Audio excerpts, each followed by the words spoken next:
Rede Municipal de Bela Cruz. Eu sou a professora Nájila, da Escola Paulo Sarazate, e é um prazer estar novamente contribuindo com o PET, Plano de Estudo Tutorado, em uma aula de História, onde nós teremos como conteúdo a Era Vargas. Então, vamos para mais uma aula e é melhor a gente se sentar porque vem muita história por aí. Vamos lá?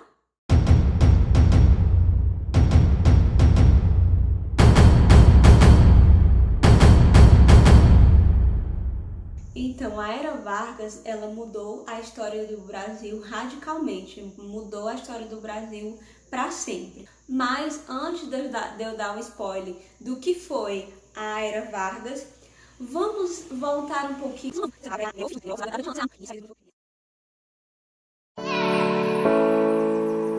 Então vamos lembrar um pouco o que acontecia mundialmente antes de Vargas chegar no poder. No período até 1920, nós estávamos ainda nas consequências da Primeira Guerra Mundial, que foi algo que marcou, né, e que trouxe grandes consequências econômicas e sociais para todo o mundo. E o Brasil também estava sofrendo essas consequências. E ao mesmo tempo, aqui no Brasil, estava acontecendo o quê? O Brasil estava sob o regime das repúblicas oligarcas, que foi marcada por grandes fraudes eleitorais, onde eles colocavam quem eles querem, mas também estava marcada pela política do café com leite, onde a política ela era centralizada nas mãos dos paulistas e das pessoas que moravam em Minas Gerais, dos mineiros. E assim todo o poder ficava concentrado na mão desses dois estados sem a participação das pessoas. Então o Brasil estava revoltado, o Brasil estava igual o Gil do Vigor. Eu tô indignado! O meme do Gil do Vigor representa aí como toda a população estava diante dessa situação, onde não havia uma participação política e ficava centralizado apenas na mão desse partido. Mas a gente já chega lá em Getúlio Vargas, certo? E aí, o que acontecia? Como a política ficava sobre esses dois países, era como se fosse um acordo. Um tempo mandava Minas Gerais e outro tempo mandava São Paulo. Só que o que foi que aconteceu? Vamos lá. Bem, o que aconteceu foi que o presidente paulista, o governador paulista, o representante paulista, Washington, ao invés de passar o seu mandato para o estado, que no caso seria Minas Gerais, ele passou o seu poder para Carlos Prestes, que também era um paulista. E aí, mineiros não gostaram dessa ideia e ficaram super bolados. E aí, o negócio começa a acontecer. Tem que entrar aqui agora, nas características de Getúlio Vargas, para que a gente possa entender como ele chegou no poder. Getúlio Vargas, ele era um homem totalmente oportunista e de uma mente muito marketing em todas as suas atitudes. Toda essa situação, se aproveitou dessa situação de conflito político, entre os partidos, de falta de entendimento, e aí foi o que aconteceu. Como os paulistas quiseram manter o poder, ele se uniu a Minas Gerais, se colocando como candidato a presidente, e João Pessoa como seu mundo aproveitou esse conflito político lá entre eles, essa quebra da política do café com leite, e aí ele se colocou como representante juntamente com seu amigo João Pessoa. Mas, embora ele prometesse Deus e o mundo, não foi o suficiente, e ele acabou perdendo as eleições para Júlio Prestes. No entanto, o que aconteceu? Lembra lá um pouco da Primeira Guerra Mundial. Em junho, o que acontece? João Pessoa é assassinado. E João Pessoa era quem? O vice de Getúlio Vargas. Aproveita novamente dessa situação para dizer que o assassinato de João Pessoa foi o quê? Foi um crime político, mas não tinha nada a ver. Ele simplesmente usou dessa situação para que ele pudesse tomar a oportunidade do poder.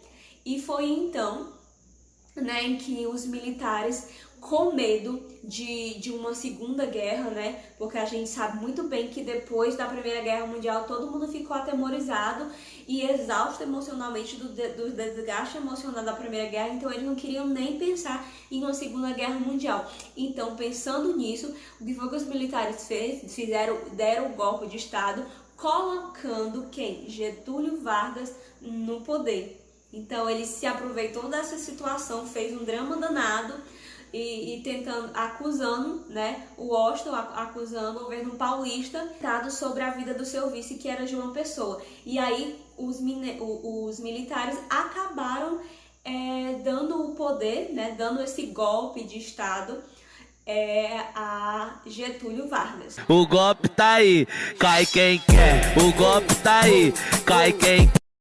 Acabou que todo mundo caiu no golpe, na lábia do Getúlio Vargas, né? E infelizmente. E vamos lá, né? E para honrar todas aquelas promessas celestiais que Getúlio Vargas fez durante toda a sua campanha política, digamos assim, teve algumas reformas, né?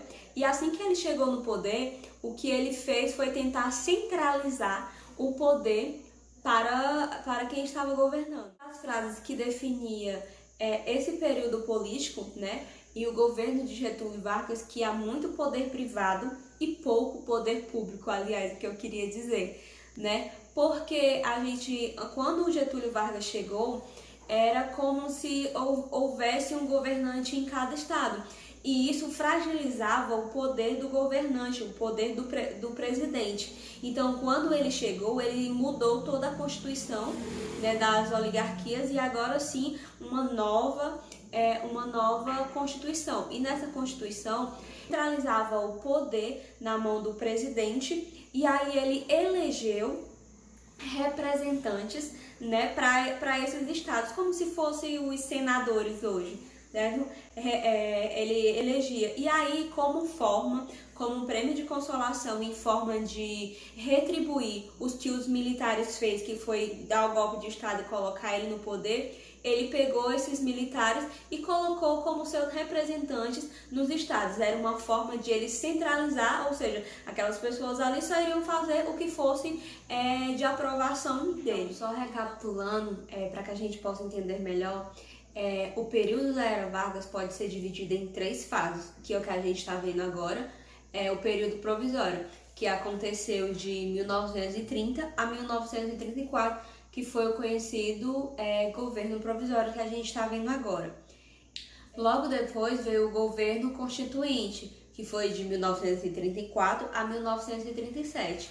Já de 1937 a 1945 foi a ditadura de Estado, que a gente também vai ver lá no final do conteúdo da nossa aula. Mas, voltando para a primeira fase da Era Vargas, que é o provisório, como as classes, né, os estados estavam sendo enfraquecidos e o poder sendo centralizado nas mãos do presidente, houve uma grande revolta por parte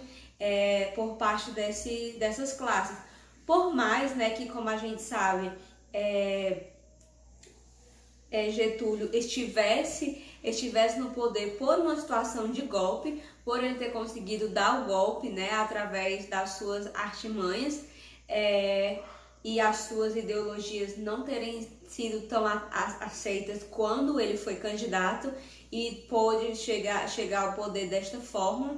Então, inicialmente, ele buscou algumas formas, né, de compensar e de gerar uma aceitação por parte daqueles que ainda não conheciam.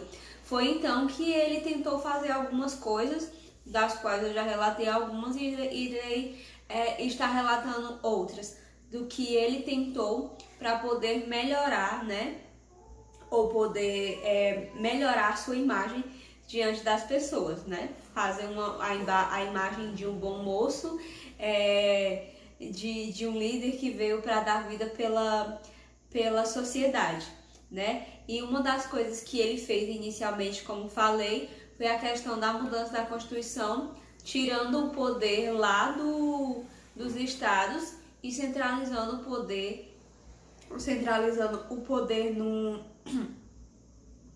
presidente, perdão. E aí o que foi que ele fez, né? Porque anteriormente o que vigorava eram as oligarquias, e a gente sabe que as oligarquias elas governavam por meio de inúmeras falcatruas, inúmeros golpes, inúmeras artimanhas políticas, né? Manipulação política. E aí também a gente viu que passava de um estado para o outro e também ficava centralizado na mão apenas de 2 estados, e as pessoas também se revoltaram com isso. O que ele tentou inicialmente foi acabar com essa questão das brechas que existiam para que as pessoas fraudassem as eleições, fraudassem as representações políticas. Então ele criou algumas coisas que foram bem importantes e que vigoram até hoje. A votação, ela não era secreta, né? Era muito manipulada, né? Havia a questão da compra de voto, da troca de voto. E então uma das primeiras coisas que ele fez foi o voto secreto eleitoral, tornando o voto secreto. E uma das conquistas também no tempo em que Getúlio Vargas queria fazer a imagem de bom moço foi a questão do voto feminino, onde a mulher teve o direito de votar, né, para uma representação política. Porém, ainda nesse período, os analfabetos não tinham direito de votar, né? E assim, somente a classe rica que tinha acesso aos estudos era que votava. E de certa forma, isso dava brecha para que a sociedade, a minoria e os paulistas buscassem brechas para também estar perseguindo o governo de Getúlio Vargas, que a gente vai ver mais na frente. E ele também criou o ensino primário, para que posteriormente não houvesse mais tanta essa taxa de analfabetismo e pudesse ter uma participação maior, né, dessas representações. Ele criou também essa justiça eleitoral para que pudesse haver uma fiscalização quanto à questão das eleições. Que houvesse não somente a fiscalização, mas também para que o poder não ficasse mais na mão dos estados, ele elegeu representantes para estarem nesses estados, representantes que eram, óbvio, de interesse dele, que pudesse atender ao que ele ordenasse. No caso, ele colocou alguns militares que ajudaram ele a estar no poder através do golpe. Só que aí, nessa história toda, onde é que estavam os paulistas, né? Onde é que estava o Washington, né? Que estava no poder antes e saiu por questões, pelo fato do golpe, né? Então, com toda essa centralização de poder, eles se sentiram desprezados, né? Apesar de poder participar das decisões políticas, porém eles se sentiam desprezados porque São Paulo, né, era o maior exportador de café, dava a economia do país nas costas, mas ao mesmo tempo eles não tinham poder interno, né, porque o presidente tirou o poder interno tirou o poder interno dos representantes, né, dos estados que eram antes, e foi uma das primeiras coisas que Getúlio fez, foi colocar apenas os representantes que convinham a ele, né? Então isso gerou uma certa insatisfação, e aí houve então as revoluções constituintes, ou revoluções constitucionais, como a gente queira definir. E o que foi essa revolução constituinte? Foi uma verdadeira guerra armada, onde São Paulo, durante 3 meses, entrou em conflito ideológico com a administração, com o sistema de Getúlio Vargas, né? Confrontando as ideologias e confrontando também os seus direitos. E aí, dentro dessas revoluções constituintes, um dos movimentos bastante marcante foi a MMDC, né? Que com certeza vocês irão ouvir aí essa sigla. E essa sigla nada mais é que as iniciais de 4 jovens que morreram, né, dentro de um confronto com a polícia, né? E aí esses 4 jovens passaram a ser conhecidos como mártires, né? Serem lembrados como mártires que deram as suas vidas por causas sociais. E eram estes, por isso que é MMDC, porque eram as iniciais de quem? De Martim, Murangaia, Drázio e Camarai, que vocês vão estar vendo aqui. Então, esses 4 jovens, eles morreram nesse confronto com a polícia dentro dessas revoluções constituintes. Esse clima de guerra, né, de confronto, Getúlio Vargas se sentiu pressionado por essa classe, né, que estava ali confrontando, que era de esquerda ao seu regime, e aí ele se sentiu confrontado. Então, que a gente entrou na segunda fase da era, que foi o governo constitucional, onde ele foi pressionado a instituir, a criar uma Constituição. E dentro desse estágio do governo de Getúlio Vargas, teve dois movimentos, dois partidos, dois movimentos que se destacaram, né, durante esse período de confronto ideológico, de confronto político, de luta por direitos, que foi a AIB e a ANL. A ANB é a Aliança Nacional Brasileira e a ANL, Aliança Nacional Libertadora. Então, esses dois entraram aí em um confronto ideológico a fim de conquistar alguns direitos que estavam sobre alienação devido ao governo de Getúlio Vargas. De um lado, quem representava cada partido? A e B, se você quiser decorar, é Bia ao contrário, então você vai decorar facinho. A e B, que é a Aliança Integrada Brasileira, ela era como se fosse o fascismo e o nazismo na Segunda Guerra Mundial. E a ANB, a Aliança Nacional Libertadora, era como se fossem os comunistas. Então, um queria perseguir o outro. A Aliança Nacional Libertadora tinha como líder representante, o Luiz Carlos Prestes, que posteriormente a gente vai conhecer um pouco mais dele. Luiz Carlos Prestes era quem estava antes sobre o poder, né? E aí ele estava ali agora à frente da Aliança Nacional Libertadora. E um importante fato, né, na história foi o caso da sua mulher, que a gente conhece, né, da Segunda Guerra Mundial, que foi Olga Benário, que durante esse período ela foi enviada aqui para o Brasil nesse momento, né, de confronto dos comunistas nesse período do governo constitucional, e ela acabou se apaixonando por Luiz Carlos Prestes, engravidando. Só que aí Luiz Carlos Prestes acabou sendo preso, né, devido pelo regime varguista, pelo regime Vargas. E então Olga acabou sendo deportada novamente para a Alemanha. Como ela era comunista e ela era uma judia, ela foi levada para um campo de concentração, para uma câmara de gás.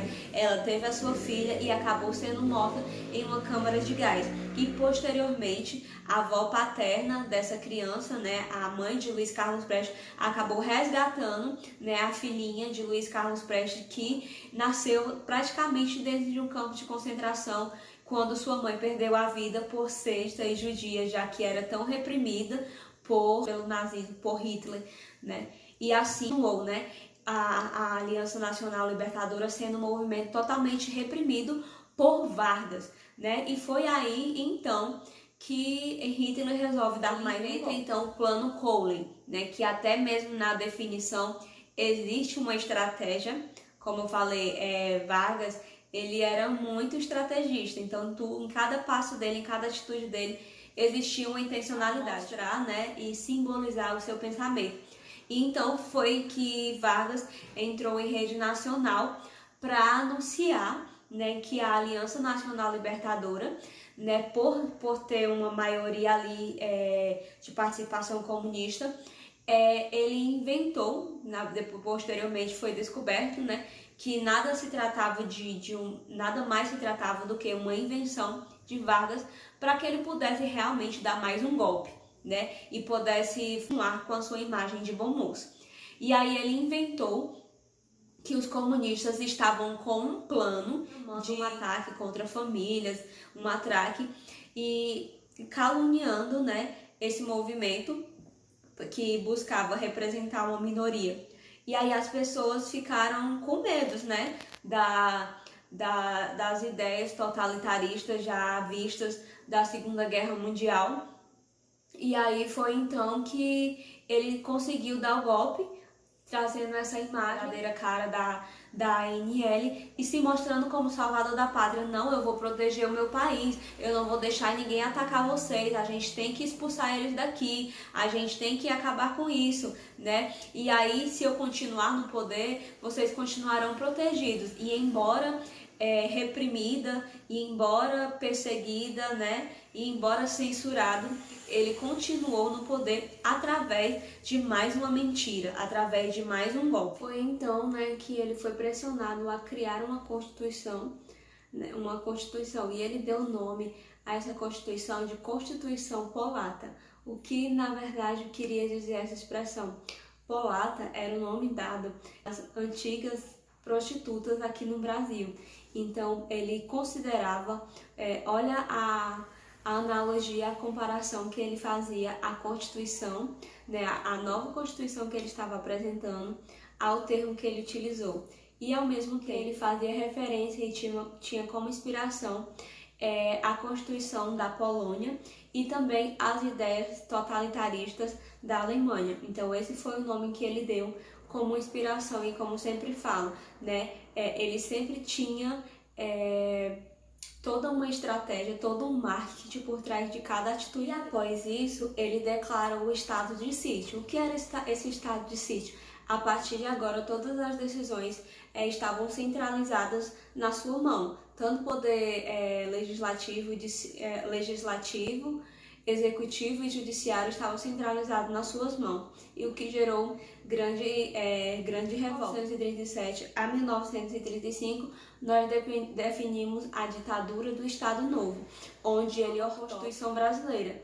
E aí ele vem querer refazer a sua imagem, que estava tão queimada devido tanta perseguição, de tanta repressão, né? E aí ele ortoga essa nova Constituição, garantindo aí algumas conquistas que nós vemos até hoje, né? E que são presentes até hoje, mas que na verdade era apenas para alimentar o espírito de bom moço e, como os livros falam, alimentar ainda o título dele como pai dos povos, pai dos trabalhadores. Então ele ortogou aí alguns direitos, né, que a gente conhece até hoje, que é muito importante para a nossa democracia e que nós, como brasileiros, devemos conhecer, que com certeza você já conhece, mas não sabia que foi ortogado, né, e que foi criado no período da Era Vargas. Então a gente vai ver um pouquinho aqui o que foi,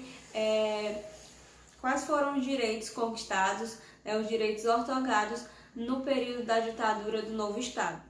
Na política, ele instituiu a política desenvolvimentista, né, quase um trava-língua, onde ele investiu nas políticas de base, né, tendo como principal o petróleo, os minerais, a energia e as siderúrgicas, criando aí algumas indústrias, né?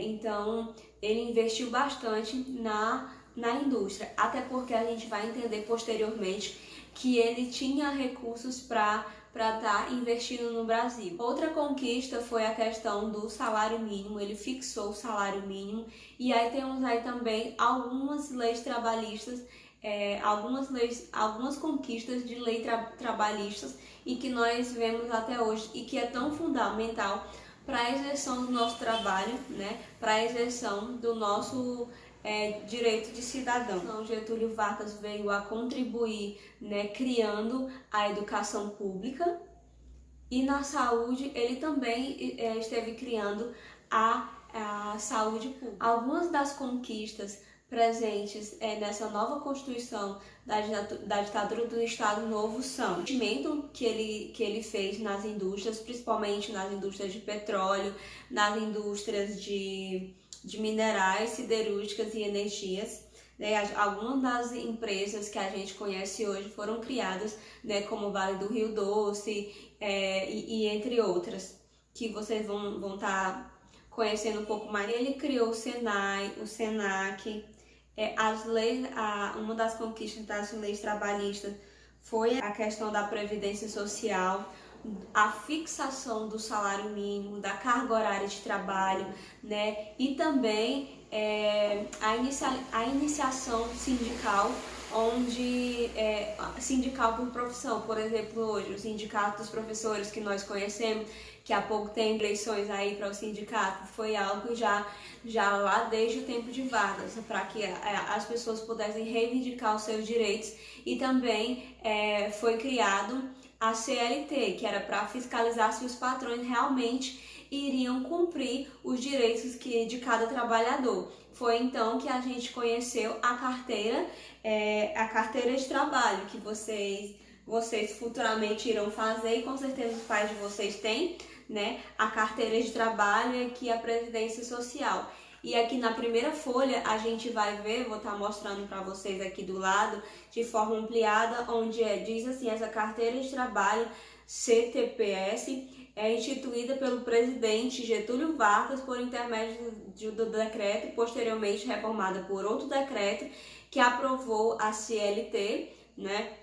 Conselho de Leis Trabalhistas. Esse documento é obrigatório para o exercício de qualquer emprego ou atividade profissional.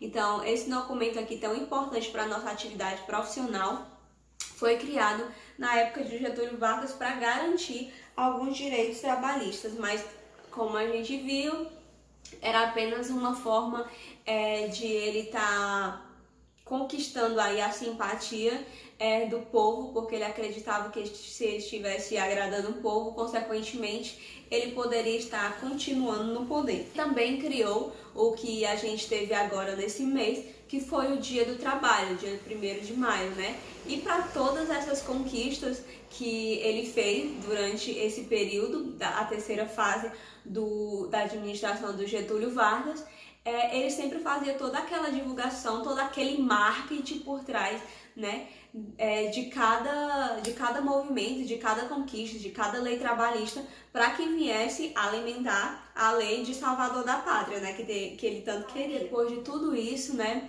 depois de todos esses anos, de tantos golpe atrás de golpe, a gente chega a um momento em que o país está enfrentando a Segunda Guerra. O papel do Brasil diante da Segunda Guerra Mundial, qual foi? Até então, o Getúlio Vargas não queria se queimar e mantinha o Estado, a posição de neutralidade. Porém, devido à política de boa vizinhança que os Estados Unidos adotou, né, ele investiu no Brasil, deu a Getúlio Vargas um certo valor para que ele pudesse estar apoiando os Estados Unidos. Tanto é que foi através desse investimento que Getúlio Vargas pôde aí estar na indústria brasileira através disso. E ele se sentiu pressionado a se posicionar durante a Segunda Guerra Mundial, e como eu falei na nossa aula anterior, o Brasil participou através da Força Expedicionária Brasileira, a FEB. Então, a Força Expedicionária Brasileira foi enviada, né, nesse período junto aos Estados Unidos. Só que aí foi o fim da picada, né? Foi o fim. A Segunda Guerra, digamos, deu fim num governo na era Vargas. Por quê? Porque as pessoas, o Getúlio Vargas, ele tinha uma posição e uma postura totalmente totalitarista. E como que ele tinha uma postura totalmente totalitarista, né, um regime totalmente totalitarista aqui no Brasil, e lá nos Estados Unidos ele iria lutar em favor de democracia. Então era totalmente contraditório. Porém, o que as pessoas não sabiam era que ele estava do lado dos Estados Unidos apenas para atribuir, né, um investimento que eles fizeram, uma negociação, né, uma aliança que eles fizeram, uma aliança financeira que eles fizeram para que quando precisasse do apoio do Brasil, o Brasil estivesse disposto a apoiar. Então foi por isso que foi por isso que Getúlio Vargas esteve ao lado dos Estados Unidos na Segunda Guerra Mundial. Porém, isso enfraqueceu ainda mais a imagem de Getúlio Vargas no Brasil. E ele acabou se queimando mais ainda, como diz a história. E aí, o que foi que aconteceu? Diante disso, as pessoas quiseram expulsar Getúlio Vargas do poder. Quem mandou você vacilar com o meu coraçãozinho? Vai levar troquinho. Tinha uma galerinha, né, ainda um pouco alienada, que tinha medo de perder todas essas conquistas trabalhistas trazidas nessa terceira fase do governo de Getúlio Vargas. Porém, aos poucos eles foram entendendo que bastava apenas que essas leis estivessem dentro de uma Constituição, que o direito deles fosse garantido. Então, que em 1945 é dado ponto final, é dado fim na era Vargas, no governo Vargas. E assim nós finalizamos essa longa história da era Vargas, não a história do Brasil, porque é uma história muito longa, mas é uma história muito pertinente e muito importante, né, de nós conhecermos, né, de nós termos esse conhecimento a respeito da nossa história, né, do papel que o Brasil teve com a Segunda Guerra Mundial, as consequências, o que aconteceu durante, quem estava no poder quando estava acontecendo a Primeira e Segunda Guerra. Então, acredito que muitas coisas aí foram esclarecidas que você já sabia, mas não sabia que tinha acontecido num período da era Vargas, né? Então, a nossa aula finaliza por aqui. Espero ter contribuído para o estudo de vocês e até a nossa próxima aula. Foi um prazer enorme estar com vocês.